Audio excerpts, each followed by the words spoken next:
I am sitting in a lawyer's office, staring out the window at the gray Portland sky, thinking about how I used to believe Stephanie was perfect.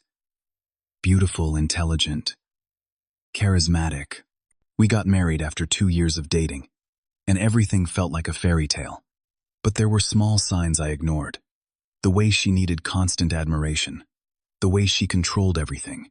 Now, holding this letter from the Patterson family's attorney, I finally understand how far she went.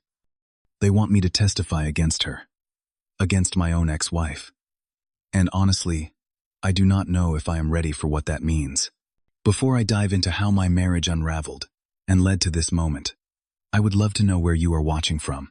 Drop your location in the comments below, hit that like button, and subscribe if you want to hear how this story ends. Trust me, you will want to stick around for this one. I met Stephanie at a yoga studio in Portland, Oregon 5 years ago. I was 30 at the time, working as a software engineer at a tech startup downtown, and I had wandered into that studio on a whim after a friend suggested I needed to distress. Stephanie was teaching the class that evening. She wore a purple tank top and black leggings, her dark hair pulled back in a sleek ponytail. But it was not her appearance that caught my attention first. It was the way she commanded the room. Everyone hung on her every word. After class, she approached me with this dazzling smile and asked if I had enjoyed my first session. We talked for 20 minutes in the lobby, and I left feeling like I had just met someone extraordinary. We started dating a month later. Stephanie had this gift for making me feel like I was the most important person in the world. She would text me good morning every single day, surprise me with my favorite coffee, remember every detail I mentioned about my work projects.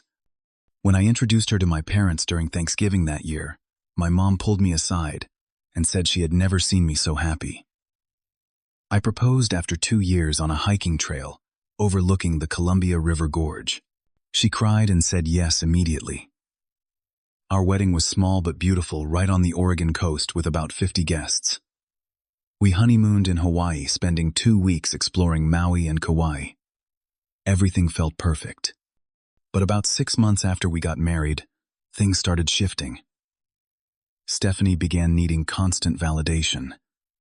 If I did not compliment her outfit before she left for work, she would become moody and withdrawn. She started monitoring my social media, obsessively questioning why certain female coworkers liked my posts or commented on my photos. When I tried to meet up with my college friends for our monthly poker night, she would create some crisis that required my immediate attention. One time she called me crying an hour into the game, saying she felt alone and abandoned. I rushed home to find her calmly watching television. When I finally confronted her about these patterns, she turned it around on me. She cried and said, I did not love her enough, that I was not emotionally available, that I prioritized everyone else over her. I felt guilty. I started canceling plans with friends, checking in with her constantly when I was at work, showering her with compliments and attention. But it was never enough. She would find new things to criticize. My mother called too often. My coworkers were too friendly. I spent too much time on my laptop in the evenings. Then Stephanie began talking about how my friends were toxic, how they did not support our relationship, how they were probably jealous of what we had. Slowly, I found myself isolated. I stopped going to poker nights altogether. I made excuses when my brother invited us to family dinners. Stephanie always had a reason why we could not go. She was tired. She had an early class to teach. She did not feel emotionally safe around my family. Looking back now, I can see exactly what she was doing. But at the time, I just felt confused and exhausted. About 18 months into our marriage, Stephanie quit her job at the yoga studio. She said the owner was undermining her, that the other instructors were jealous of her popularity, that she needed more creative freedom. She decided to start teaching private classes out of our home. We had a 2-car garage that she convinced me to convert into a studio space. I spent 3 weekends helping her paint the walls a calming sage green, installing mirrors, and laying down foam flooring. She bought new sound equipment and decorated the space with plants and inspirational quotes on the walls. Within a month, she had about 10 regular students who came for classes 3 times a week. I noticed she started dressing up more for these sessions, spending extra time on her makeup and hair. When I mentioned it casually, she snapped at me, asking why I was monitoring her appearance. I backed off. I was deep into a major project at work, often staying at the office until 8 or 9 at night, so I figured I was just being paranoid. She complained frequently that I did not pay enough attention to her anymore, that I did not attend her classes to show support. I promised I would try to come to a session soon, but I never made the time. That is when Kyle entered the picture. He was 17 years old, the son of David and Linda Patterson, a couple who lived 3 houses down from us in our quiet suburban neighborhood. David was a surgeon who worked brutal hours at the hospital. Linda was a corporate attorney who traveled constantly for work. I had met them maybe twice in the 2 years we had lived there, just brief waves and hellos when we happened to be getting our mail at the same time. Kyle was their only child, and from what I could tell, he spent most of his time alone. I would see him sitting on their front porch, sometimes scrolling through his phone, looking lonely. Kyle started attending Stephanie's yoga classes. She mentioned it to me one evening over dinner, saying that poor kid needed guidance because his parents were never around. I thought it was kind of her to notice. She said she felt sorry for him, that he reminded her of her younger brother, who had struggled with depression in high school. She started giving Kyle private sessions for free, usually on Saturday mornings. When I asked her about it, she explained that he could not afford the regular class rates and that she wanted to help him build confidence and find some stability. It seemed generous. I told her I was proud of her for being so compassionate. Kyle started showing up at our house more frequently, even when there were no scheduled classes. I would come home from work and find him sitting in our living room drinking tea with Stephanie. She would explain that they were working on college applications together, that she was helping him figure out his future since his parents were too busy to guide him. I noticed she was texting him late at night. I saw the notifications light up her phone when she left it on the kitchen counter. When I asked about it, she became defensive, immediately accusing me of spying on her and questioning whether I even trusted her. I felt guilty for bringing it up and dropped the subject, but the feeling that something was wrong kept growing. Stephanie started going out more often, always with excuses related to Kyle. They were going to coffee shops so she could help him write his personal statement. They were going to the bookstore so she could recommend books for his summer reading list. Once she said they were going to see a movie because he needed to analyze it for his film studies class. When I suggested I could come along, she told me I would make Kyle uncomfortable, that he needed a safe space to open up, that my presence would ruin the mentorship dynamic. One Tuesday evening, I left work early because I had finished my coding sprint ahead of schedule. I walked into our house around 6:30 expecting it to be empty, since Stephanie had said she was taking Kyle to a college fair. Instead, I found them sitting on our living room sofa closer together than seemed appropriate. Kyle was showing her something on his phone, and her hand was resting on his knee. When they heard me come in, Kyle jumped up so fast he almost dropped his phone. His face turned bright red. Stephanie remained calm, smiling at me like nothing unusual had happened. She said they had decided to skip the college fair because Kyle was not feeling well, so they came back to our place to talk instead. I looked at Kyle. He would not meet my eyes. He mumbled something about needing to get home and practically ran out the door. After he left, I asked Stephanie what was really going on. She looked at me like I was insane. She said we were just talking about his future, asked why I was being weird, accused me of having a dirty mind. But I could not shake the image of her hand on his knee, the way they had been sitting so close, the guilty expression on Kyle's face. That night, I could not sleep. I lay in bed next to Stephanie, listening to her breathe, and I started searching on my phone. I typed in inappropriate relationship between teacher and student. I read article after article about grooming, about how predators gain trust, about warning signs. Everything I read made my stomach turn. The private sessions, the emotional intimacy, the isolation from parents, the text messages late at night. I wanted to be wrong. I needed to be wrong. The next morning, I confronted Stephanie more seriously. I told her that what I had seen did not look right, that Kyle was 17 years old, that she needed to stop spending so much time with him. She exploded. She screamed at me, asking if I was jealous of a kid, calling me pathetic and controlling. She said she was trying to do something good in the world, and I was making it disgusting. She threatened divorce, saying maybe she had married the wrong person, someone who could not support her compassion and her calling to help struggling teenagers. I felt crushed. Part of me wondered if she was right, if I was overreacting. But a bigger part of me knew something was very wrong. I decided to watch more carefully. I started coming home at unexpected times. I paid attention to her phone, to her schedule, to the way she acted around Kyle. One afternoon, I pretended to forget my laptop at home and came back during my lunch break. I parked down the street and walked quietly to our house. Through the garage window, I could see into the yoga studio. Stephanie and Kyle were not doing yoga. They were sitting on the floor, facing each other. Stephanie was stroking his hair, leaning close, whispering something I could not hear. Kyle looked conflicted, uncomfortable, but he was not pulling away. He looked trapped.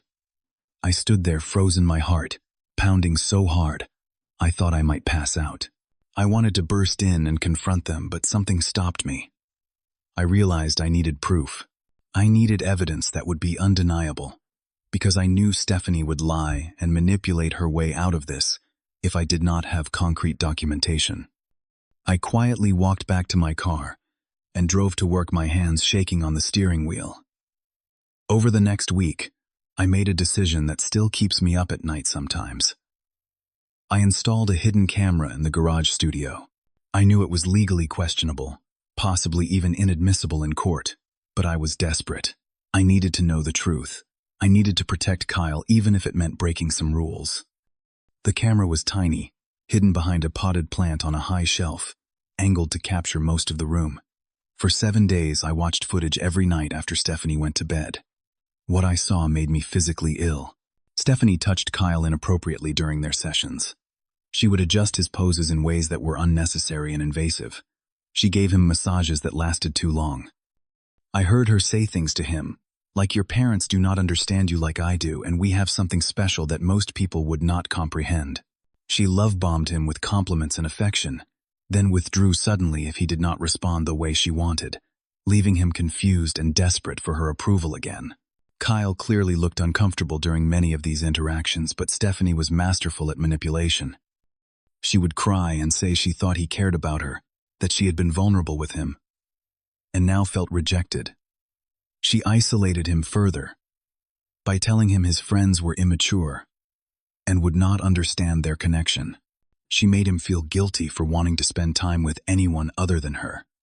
It was textbook grooming, and watching it unfold on camera felt like watching a horror movie where I could not warn the victim. I also recovered text messages from our cloud backup. They were explicit in their emotional manipulation, even if they stopped short of being overtly sexual.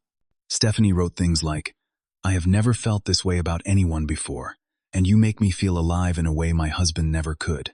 She sent him messages at 2 or 3 in the morning, knowing he would be awake, knowing he would respond.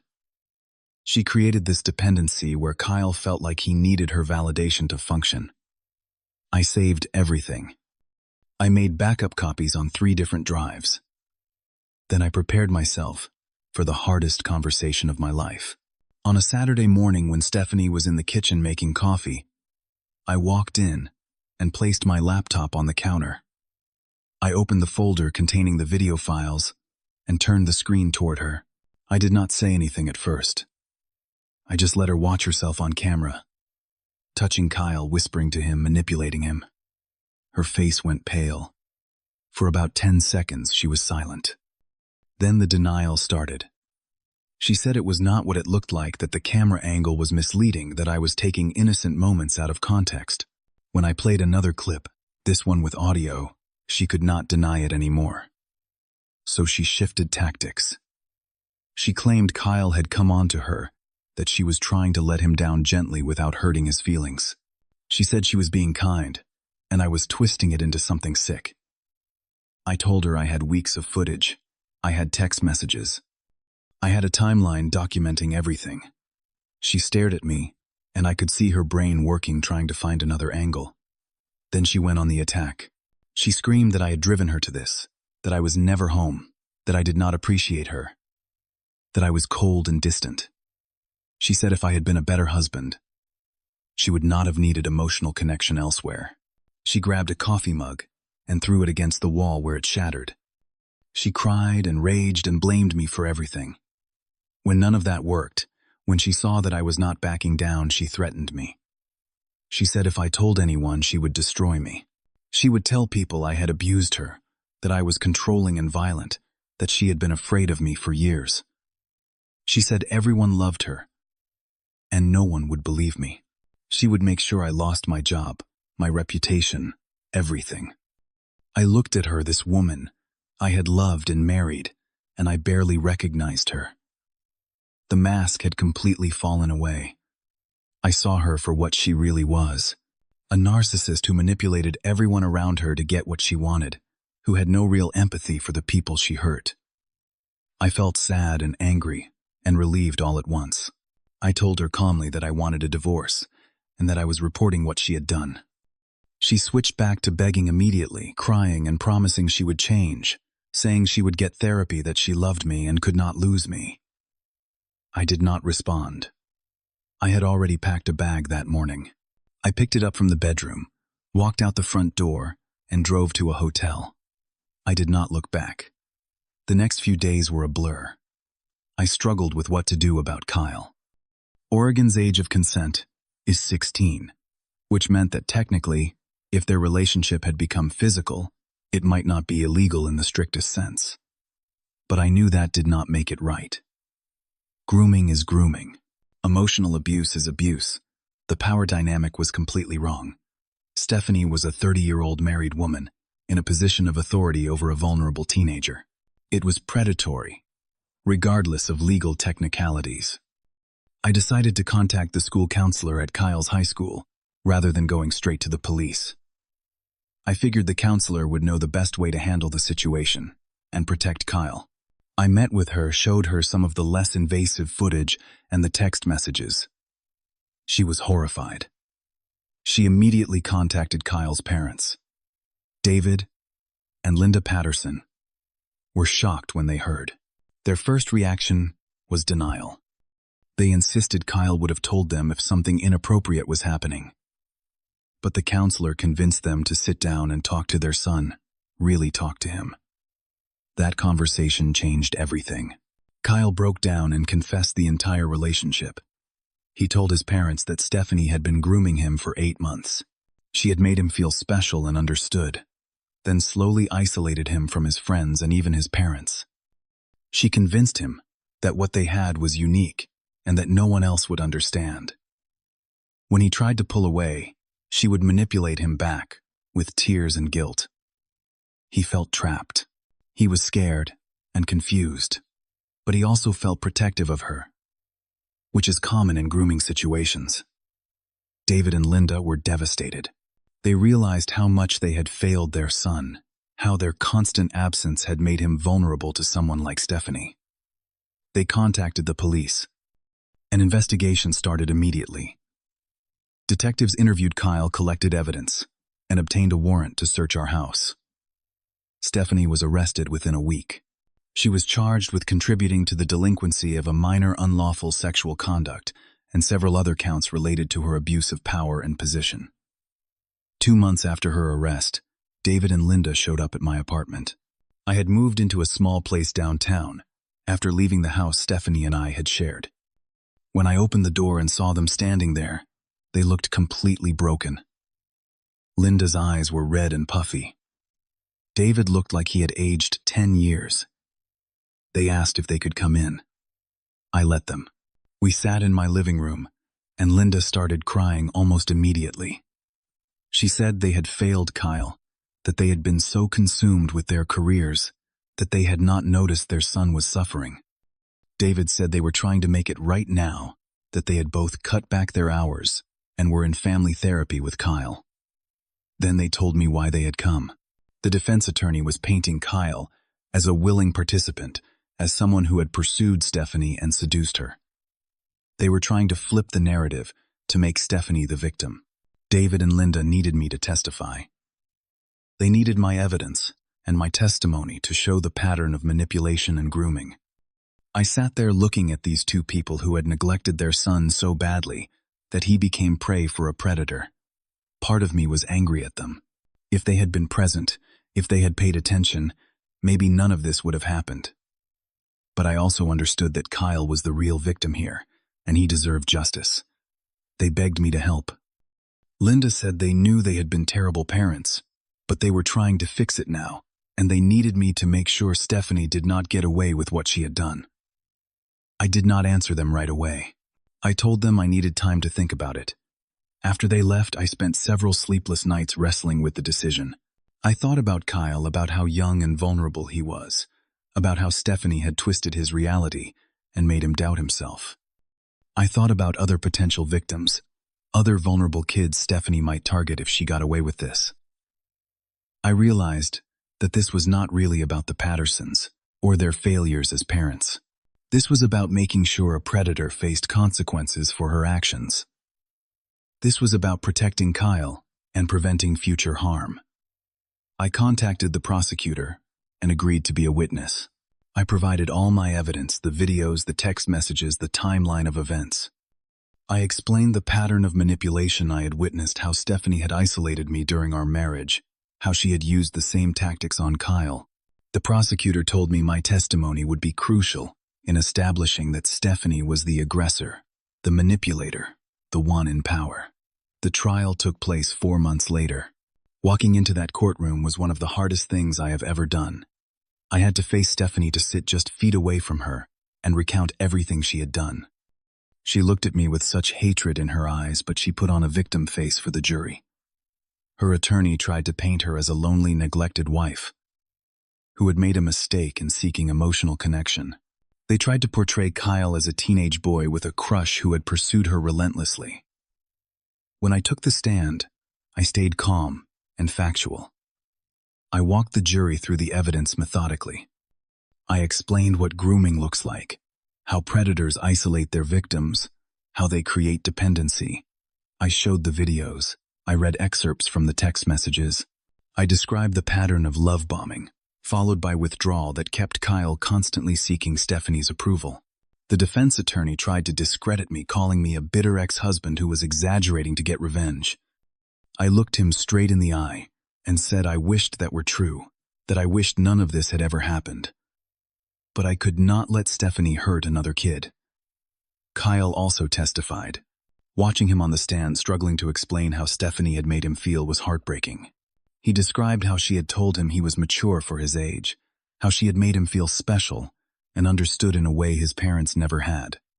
He explained how she slowly isolated him from his friends, convincing him that they were too immature to understand what he was going through. He talked about feeling trapped, about wanting to end the relationship, but being afraid of losing the only person who seemed to care about him. His voice broke several times. David and Linda sat in the courtroom holding hands, tears streaming down their faces. The jury deliberated for 3 days. When they came back with the verdict, I felt like I could barely breathe. Guilty on multiple counts. Stephanie was sentenced to 6 years in prison and required to register as a sex offender for the rest of her life. She was banned from ever teaching or working with minors again. As they led her out of the courtroom, she looked back at me one last time. I did not feel satisfaction. I just felt sad and empty. In the months after the trial, I tried to rebuild my life. I felt no victory in Stephanie's conviction. Only a deep sadness that our marriage had been a lie from the very beginning. I started attending therapy to process everything I had been through, the gaslighting, the manipulation, the emotional abuse. My therapist helped me understand narcissistic personality disorder and how people like Stephanie operate. I learned about grooming tactics and warning signs. I learned that what I had experienced was not my fault. Kyle also continued in therapy. David and Linda were finally present in their son's life in a way they had never been before. They sent me a letter about 6 months after the trial. It said, "You saved our son when we could not. We will spend the rest of our lives making up for our failures, but we want you to know that your courage gave Kyle a chance to heal." I did not respond to the letter immediately, but eventually I wrote back. I told them I hoped they could forgive themselves and that I was glad they were there for Kyle now. Healing takes time for everyone, and blame does not help anyone move forward. I learned important lessons from this nightmare. I learned to trust my gut feelings, to pay attention to red flags, to never let anyone gaslight me into doubting my own reality again. I rebuilt my relationships with my family and friends, the ones Stephanie had convinced me to abandon. I moved into a new apartment, closer to my parents. I started volunteering with an organization that supports abuse victims, using my experience to help others recognize manipulation and grooming. I am not bitter toward Stephanie anymore. I do not hate her. Mostly I just feel pity. I hope she gets the help she needs in prison, though I am not sure people like her ever really change. What matters to me now is that I am moving forward. I am wiser, stronger, and more aware. I am rebuilding a life based on honesty and genuine connections, not manipulation and control. Some scars never fully heal, but they teach us to be more careful, more aware, and most importantly, more willing to stand up when something is wrong, even when it costs us everything we thought we knew. Have you ever had to make an impossible choice between loyalty and doing what is right? Have you ever seen signs of grooming or manipulation and struggled with whether to speak up? Drop your thoughts in the comments below.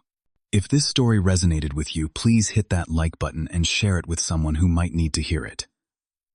Subscribe to this channel for more real stories about real struggles. Thank you for listening, and remember that speaking up might be the hardest thing you ever do, but it might also be the most important. Take care of yourselves out there.